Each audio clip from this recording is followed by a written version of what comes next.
வீர வணக்கம் வீர வணக்கம் வீர வணக்கம் வீர வணக்கம் அம்பேத்கருக்கு புரட்சியாளர் அம்பேத்கருக்கு வீர வணக்கம் வீர வணக்கம் வீர வணக்கம் வீர வணக்கம் வீர வணக்கம் வீர வணக்கம் வீர வணக்கம் வீர வணக்கம் வீர வணக்கம் புரட்சியாளர் அம்பேத்கருக்கு தந்தை பெரியாருக்கு வீர வணக்கம் வீர வணக்கம் உள்துறை அமைச்சர் இந்திய உள்துறை அமைச்சர் அமித்ஷாவால்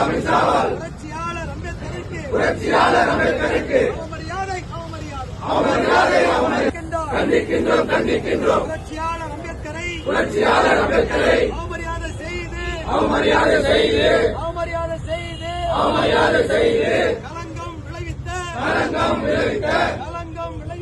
களங்கம் விளைவித்த அமித்ஷாவை வன்மையாக கண்டிக்கின்றோம் வீர வணக்கம் வீர வணக்கம் புரட்சியாளர் அம்பேத்கருக்கு வீர வணக்கம் வீர வணக்கம் புரட்சியாளர் அம்பேத்கர் இந்திய நாட்டினுடைய தேசத்தந்தை. அவருக்கு மிகப்பெரிய ஒரு அவமரியாதை நாடாளுமன்ற அவையில் பாசிச கும்பலால் அமித்ஷாவால் ஏற்பட்டிருக்கிறது. கண்டிப்பாக அமித்ஷா பொது மன்னிப்பு கேட்க வேண்டும். இல்லை என்றால் இந்திய நாடு தொடர்ந்து போராடும். விடுதலை தேர்தல் அடுத்தடுத்த போராட்டத்தை முன்னெடுப்போம்.